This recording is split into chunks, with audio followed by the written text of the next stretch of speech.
Channagiri police ಠಾಣೆಯಲ್ಲಿ ಆದಂತಹ ಘಟನೆಗೆ ಸಂಬಂಧಪಟ್ಟಂತೆ ಗೃಹ ಸಚಿವ ಡಾಕ್ಟರ್ ಟಿ ಪರಮೇಶ್ವರ್ ಅವರು ರಿಯಾಕ್ಟ್ ಮಾಡಿದ್ದಾರೆ.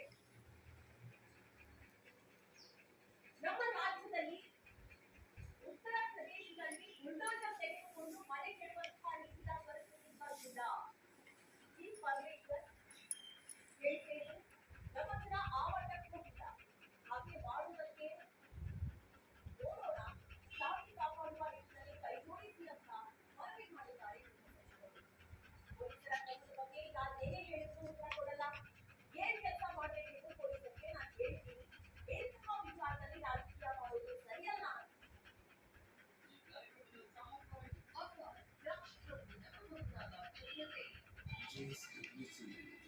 Axis Max Life Insurance.